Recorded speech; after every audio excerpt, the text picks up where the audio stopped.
Hello అండి. Welcome to Madhu lessons. ఈరోజైతే గనక మనం ఏపీ టెట్‌కి సంబంధించి సైకాలజీ మొత్తం మీద ఇంపార్టెంట్ బిట్స్ చూద్దాం. పెరుగుదల అనేది ఏ రకమైన మార్పులను సూచిస్తుంది? పరిమాణాత్మక మార్పులు. వికాసం అనేది ఏ రకమైన మార్పులను సూచిస్తుంది? గుణాత్మక మరియు పరిమాణాత్మక మార్పులు. వ్యక్తిలో అంతర్గతంగా ఉండే జన్యుపరమైన శక్తులు వయసుతో పాటు బయటపడటాన్ని ఏమంటారు? పరిపక్వత అంటారు. వికాసం అనేది ఒక నిరంతర ప్రక్రియ. ఇది ఏ వికాస సూత్రానికి సంబంధించింది? నిరంతరాయ సూత్రం. శిశువు మొదట తలను, తర్వాత చేతులను, చివరగా కాళ్ళను అదుపు చేయడం ఏ వికాస దిశను సూచిస్తుంది? శిరోపాదాభిముఖ దిశ. శిశువు మొదట చేతితో వస్తువును పట్టుకొని తర్వాత వేళ్లను ఉపయోగించడం ఏ వికాస దిశ? సమీప దూరస్థ దిశ. ఏ దశను సమస్యాత్మక వయస్సు లేదా పూర్వ గ్యాంగ్ దశ అని అంటారు? పూర్వ బాల్య దశను. క్రీడా దశ అని ఏ దశను పిలుస్తారు? పూర్వ బాల్య దశను. ఉద్వేగాల తీవ్రత గరిష్టంగా ఉండి ఒత్తిడి, కలతలతో కూడిన దశ ఏది? కౌమార దశ. కౌమార దశ ఒక ఒత్తిడి, స్ట్రెయిన్ మరియు తుఫాన్లతో కూడిన దశ అని అన్నది ఎవరు? Stanley hall. జీన్ పియాజే ప్రకారం భౌతిక ప్రపంచాన్ని అవగాహన చేసుకోవడానికి ఉపయోగపడే మానసిక నిర్మాణాలు ఏవి? స్కీమాటాలు. పియాజే సంజ్ఞానాత్మక వికాసంలో వస్తు స్థిరత్వ భావన ఏ దశలో ఏర్పడుతుంది? ఇంద్రియ చాలక దశ. నిర్జీవ వస్తువులకు జీవం ఆపాదించడాన్ని సర్వాత్మకవాదం పియాజే ఏ దశలో పేర్కొన్నాడు? పూర్వ ప్రచాలక దశ. ఒక గ్లాసులోని నీటిని వెడల్పాటి పాత్రలోకి పోసినప్పుడు పరిమాణం మారలేదని గ్రహించలేకపోవడాన్ని ఏమంటారు? భద్రతా భావన లోపించడం. వ్యతిరేక దిశలో ఆలోచించగలగటం. దృశ్య మార్పిడి భావన ఏ దశలో ప్రారంభమవుతుంది? మూర్త ప్రచాలక దశ. అమూర్త ప్రచాలక దశ మరియు హేతుబద్ధత ఏ దశ ప్రధాన లక్ష్యం? అమూర్త ప్రచాలక దశ. లారెన్స్ కోల్బర్గ్ ప్రకారం నైతిక వికాసంలో ఎన్ని స్థాయిలు, ఎన్ని దశలు ఉంటాయి? 3 స్థాయిలు, 6 దశలు. శిక్ష తప్పించుకోవడానికి బహుమతుల కోసం తల్లిదండ్రుల మాట వినడం కోల్బర్గ్ ఏ స్థాయికి చెందుతుంది? పూర్వ సాంప్రదాయ స్థాయి. మంచి బాలుడు, మంచి బాలిక అనుకరణ ఏ నైతిక వికాస దశకు చెందుతుంది? 3వ దశ సాంప్రదాయ స్థాయిలో. మూడవ దశ సాంప్రదాయ స్థాయి. సాంఘిక సాంస్కృతిక వికాస సిద్ధాంతాన్ని ప్రతిపాదించింది ఎవరు? వైట్కాస్కీ సిద్ధాంతంలో జెడ్పీడీ అంటే ఏమిటి? Zone of proximal development. సమీప వికాస మండలము. పిల్లవాడు స్వయంగా నేర్చుకోలేనప్పుడు పెద్దలు అందించే తాత్కాలిక సహాయాన్ని ఏమంటారు? స్కాఫోల్డింగ్. మద్దతు. ఎరిక్సన్ ప్రతిపాదించిన మనో సాంఘిక వికాస సిద్ధాంతంలో గల దశల సంఖ్య ఎంత? 8. కౌమార దశలో ఎరిక్సన్ ప్రకారం ఎదురయ్యే ప్రధాన మనో సాంఘిక క్లిష్ట పరిస్థితి ఏది? పాత్ర గందరగోళం వర్సెస్ గుర్తింపు. భాషా వికాస సిద్ధాంతాన్ని ప్రతిపాదించిన శాస్త్రవేత్త ఎవరు? నోమ్ చామ్స్కీ. అభ్యసనం అనగా అనుభవం, శిక్షణ ద్వారా ప్రవర్తనలో వచ్చే సాపేక్ష శాశ్వత మార్పు అని నిర్వచించింది ఎవరు? గేట్స్. శాస్త్రీయ నిబంధన సిద్ధాంతాన్ని ప్రతిపాదించిన రష్యన్ శాస్త్రవేత్త ఎవరు? Ivan Pavlov. పావ్లోవ్ ప్రయోగంలో గంట శబ్దం అనేది ఏ రకమైన ఉద్దీపన? నిబంధిత ఉద్దీపన. నిబంధన ప్రయోగంలో గంట శబ్దానికి మాత్రమే లాలాజలం ఊరడాన్ని ఏమంటారు? ఉద్దీపన. విచక్షణ. కార్యసాధక నిబంధన సిద్ధాంతాన్ని ఎలుకలు, పావురాలపై ప్రయోగించింది ఎవరు? BF Skinner. యత్నదోష అభ్యసన సిద్ధాంతాన్ని ప్రతిపాదించింది ఎవరు? EL Thorndike. థారండైక్ ప్రతిపాదించిన ప్రధాన అభ్యసన నియమాలు ఎన్ని? 3. సన్నద్ధత నియమం, అభ్యాస నియమం, ఫలిత నియమం. బహుమతులు లేదా ప్రశంసలు అభ్యసనాన్ని పెంపొందిస్తాయి అనేది థారండైక్ ఏ నియమానికి సంబంధించింది? ఫలిత నియమము. అంతర్దృష్టి అభ్యసన సిద్ధాంతాన్ని సుల్తానా అనే చింపాంజీపై ప్రయోగించిన గెస్టాల్ట్ వాది ఎవరు? కోహ్లర్. వోల్ఫోగాంగ్ కోహ్లర్. గెస్టాల్ట్ అనేది ఏ భాషా పదం? దాని అర్థం ఏమిటి? జర్మన్ పదము. అర్థం సమగ్ర రూపం లేదా ఆకృతి. పరిశీలన అభ్యసన సిద్ధాంతాన్ని ప్రతిపాదించింది ఎవరు? Albert Bandura. బండూరా ప్రయోగంలో ఉపయోగించిన బొమ్మ పేరు ఏమిటి? బోబోడాల్. పరిశీలన అభ్యసనంలో 4 ముఖ్యమైన అంశాలు. వరుస క్రమం ఏది? అవధానము, ధారణ, పునరుత్పాదన, ప్రేరణ. కనుగొనటం ద్వారా అభ్యసనం అనే భావనను తెచ్చింది ఎవరు? Jerome Bruner. బ్రోనర్ బోధనా సిద్ధాంతంలో గల 3 దశలు ఏవి? క్రియాత్మక, చిత్రాత్మక, సంకేతాత్మక దశలు. గతంలో నేర్చుకున్న అభ్యసనం ప్రస్తుత అభ్యసనానికి సహాయపడితే ఏ రకమైన అభ్యసన బదలాయింపు? అనుకూల అభ్యసన బదలాయింపు. సైకిల్ తొక్కడం నేర్చుకున్న వ్యక్తికి స్కూటరు సులభంగా తొక్కడం ఏ బదలాయింపు అంటే అనుకూల బదలాయింపు. మాతృభాష నేర్చుకోవటం ఇంగ్లీష్ ఉచ్చారణకు అడ్డుపడితే అది ఏ రకమైన బదలాయింపు? ప్రతికూల బదలాయింపు. మస్లో అవసరాల అనుక్రమానిక సిద్ధాంతంలో అత్యున్నత స్థాయి అవసరం ఏది? ఆత్మ సాఫల్యత.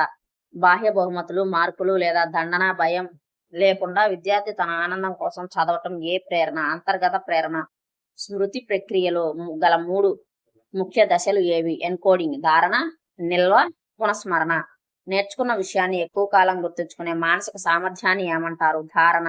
గతంలో నేర్చుకున్న విషయాలు ప్రస్తుత విషయాలను గుర్తుంచుకోవడానికి అడ్డుపడటాన్ని ఏమంటారు? పురోగామి అవరోధం. ప్రస్తుతం నేర్చుకున్న విషయాలు పాత విషయాలు మర్చిపోయేలా చేయడాన్ని ఏమంటారు? తిరోగామి అవరోధం. అవసరమైనప్పుడు సమాచారాన్ని మనసులోకి తెచ్చుకోలేకపోవడాన్ని ఏమంటారు? విస్మృతి. బుద్ధిబల సూచి. ఐక్యూని కనుగొనే సూత్రం ఏమిటి? IQ MA/CA × 100. మానసిక వయస్సు బై శారీరక వయస్సు ఇంటూ 100. బుద్ధిబల సూచి ఐక్యూ అనే భావన మొదట ప్రతిపాదించింది శాస్త్రవేత్త ఎవరు? William Stern. ప్రపంచంలోనే మొదటి ప్రజ్ఞామాపనిని 1905లో రూపొందించింది ఎవరు? ఆల్ఫ్రెడ్ బినే మరియు థియోడర్ సైమన్. ప్రజ్ఞా ద్వికారక సిద్ధాంతం G మరియు S అని ప్రతిపాదించింది ఎవరు? Charles Spearman. బహుళ ప్రజ్ఞా సిద్ధాంతాన్ని ప్రతిపాదించిన అమెరికా సైకాలజిస్ట్ ఎవరు? Howard gardener. ఐక్యూ స్కోర్ 140 కంటే ఎక్కువగా ఉన్న వారిని ఏ వర్గంగా పరిగణిస్తారు? ప్రతిభావంతులు. ఐక్యూ స్కోరు 90 నుంచి 109 వరకు ఉన్న వారిని ఏమంటారు? సగటు ప్రజ్ఞావంతులు. సృజనాత్మకత అనేది ఏ రకమైన ఆలోచనపై ఆధారపడి ఉంటుంది? విభిన్న ఆలోచన. వ్యక్తికి భవిష్యత్తులో ఏదైనా ఒక నిర్దిష్ట రంగంలో రాణించగల సామర్థ్యాన్ని ఏమంటారు? వైఖరి, సహజ సామర్థ్యం. మూర్తిమత్వం అనే పదం ఏ లాటిన్ పదం నుండి వచ్చింది? దాని అర్థం ఏమిటి? మూర్తిమత్వం. పర్సోనా అనే పదం నుండి లాటిన్ పదం నుండి వచ్చింది. పర్సోనా అంటే పర్సనాలిటీ అనే ఇంగ్లీష్ పదము, పర్సోనా అనే లాటిన్ పదం నుండి వచ్చింది. దాని అర్థం ముఖాముఖి లేదా ముసుగు అని అర్థము. ఈ బిట్ అడుగుతారండి టెట్లో ఖచ్చితంగా. మూర్తిమత్వాన్ని అంతర్ముఖులు, బహిర్ముఖులుగా వర్గీకరించింది ఎవరు? కార్ల్ జంగ్. సిగ్మండ్ ఫ్రాయిడ్ ప్రతిపాదించిన సిద్ధాంతం ఏమిటి? మనోవిశ్లేషణ సిద్ధాంతం. ఫ్రాయిడ్ ప్రకారం పూర్తి అపస్మారక స్థితిలో ఉండి తక్షణ సుఖాన్ని కోరుకునేది ఏది? ఇడ్. వాస్తవిక సూత్రంపై ఆధారపడి పనిచేసే మూర్తిమత్వ నిర్మాణం ఏది? ఈగో. నైతిక సూత్రాలు మరియు ఆదర్శాలపై పనిచేసేది ఏంటంటే సూపర్ ఈగో. అది అహం. ఆందోళన నుండి ఆత్మను రక్షించుకోవడానికి వ్యక్తి అచేతనంగా ఉపయోగించే మానసిక తంత్రాలను ఏమంటారు? రక్షక తంత్రాలు అంటారు. సివిల్స్ లో సీటు రాని వ్యక్తి సివిల్స్ ఉద్యోగంలో చాలా ఒత్తిడితో కూడుకున్నది, నాకు వద్దే వద్దు అనడం ఏ రక్షక తంత్రం? హేతుబద్ధీకరణ. అందని ద్రాక్ష పుల్లన. క్లాస్ టీచర్ పై ఉన్న కోపాన్ని ఇంటికొచ్చి తమ్ముడిపై చూపించడాన్ని ఏమంటారు? విస్థాపనము. ఒక రంగంలో ఫెయిల్ అయిన వ్యక్తి మరొక రంగంలో అద్భుత విజయం సాధించి ఆ లోటును భర్తీ చేసుకోవటం ఏమిటి? పరిహారము. మూర్తిమత్వాన్ని అంచనా వేసే ప్రక్షేపక పరీక్ష అయిన రోషాక్ పరీక్ష ఎన్ని సిర మరకల కార్డులు ఉంటాయి? 10. TAT థీమాటిక్ అప్రిసియేషన్ టెస్ట్ ను రూపొందించింది ఎవరు? ఇందులో ఎన్ని కార్డులు ఉంటాయి? ముర్రే మరియు మోర్గాన్. ఇందులో 30+1 కార్డులు ఉంటాయి. పిల్లల కోసం రూపొందించిన CAT చిల్డ్రన్స్ అప్రిసియేషన్ టెస్ట్ ప్రక్షేపక పరీక్ష తెచ్చింది ఎవరు? Leopold Bellak. వ్యక్తి ఒక సమయంలో రెండు సమానమైన ఆకర్షణీయమైన లక్ష్యాలలో ఒకదాన్ని ఎంచుకోవాల్సి వచ్చినప్పుడు కలిగే సంఘర్షణ ఏది? ఉపగమ సంఘర్షణ. ముందు నుయ్యి వెనుక గొయ్యి అనే అయిష్టమైన పరిస్థితుల మధ్య నలిగిపోవడాన్ని ఏమంటారు? పరిహార సంఘర్షణ. గవర్నమెంట్ ఉద్యోగం వద్దు అనుకుంటూనే జీతం కావాలనుకోవడం ఏ సంఘర్షణ? పరిహార సంఘర్షణ. శిశు కేంద్ర విద్యను సమర్థించిన భారతీయ విద్యావేత్త ఎవరు? జిజుబాయి బదేకా, అలాగే రవీంద్రనాథ్ ఠాగూర్. కిండర్ గార్డెన్ పద్ధతి ప్రవేశపెట్టిన జర్మన్ విద్యావేత్త ఎవరు? Frederick Froebel.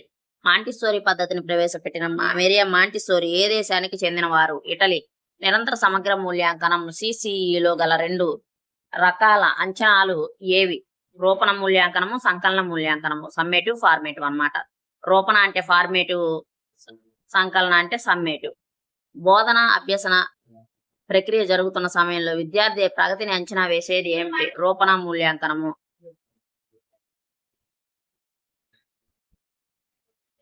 ఉచిత నిర్బంధ విద్యా హక్కు చట్టం ఏ సంవత్సరంలో చేయబడింది? ఎప్పటి నుంచి అమల్లోకి వచ్చింది? ఇది 2009లో చట్టం చేశారు. ఏప్రిల్ 1, 2010 నుంచి అమల్లోకి వచ్చింది. RT 2009 ప్రకారం ప్రాథమిక పాఠశాలలో విద్యార్థి ఉపాధ్యాయుల నిష్పత్తి ఎంత ఉండాలి? విద్యార్థులు 30 మంది ఉండాలి, ఉపాధ్యాయుడు ఒకళ్ళు ఉండాలి. ఈ విద్యార్థి ఉపాధ్యాయ విద్యార్థి అంటాడా ఒక్కోసారి, అప్పుడు మనం 30:1 అనకూడదు, 1:30 అనాలి. RT చట్టం 2009లోని ఏ సెక్షన్ ప్రకారం పిల్లలను శారీరకంగా లేదా మానసికంగా హింసించడం నిషేధం? సెక్షన్ 17. జాతీయ పాఠ్య ప్రణాళిక చట్టం ఎన్సిఎఫ్ 2005 కమిటీ చైర్మన్ ఎవరు? Professor S Pal. ఎన్సిఎఫ్ 2005 ప్రధాన సూత్రం ఏమిటి? భారం లేని అభ్యసనం. సమ్మిళిత విద్య అనగానేమి? సాధారణ పిల్లలు మరియు ప్రత్యేక అవసరాలు గల పిల్లలు అందరూ కలిసి ఒకే చోట ఒకే పాఠశాలలో చదవటం. మనోవిజ్ఞాన శాస్త్రంలో గైడెన్స్ కౌన్సిలింగ్లలో ఎక్కువ వృత్తిపరమైన నైపుణ్యం కావాల్సింది దేనికి? కౌన్సిలింగ్ మంత్రానానికి. ఉపాధ్యాయుడు సమస్యలను పరిష్కరించుకోవడానికి క్లాస్ రూమ్ పరిధిలోనే చేసే పరిశోధనను ఏమంటారు? చర్యతోరణాత్మక పరిశోధన. చర్యతోరక పరిశోధన పదాన్ని మొదట ఉపయోగించింది ఎవరు? కర్ట్ లెవిన్. జాతీయ విద్యా విధానం 2020 ఎన్ఈపి 2020 ప్రకారం నూతన విద్యా నిర్మాణం ఏది? 5+3+3+4. ఎఫ్ఎల్ఎన్ అంటే పూర్తి రూపం ఏమిటి? Foundational literacy and numeracy. తొలిదశ అక్షరాస్యత మరియు సంఖ్యాజ్ఞానం.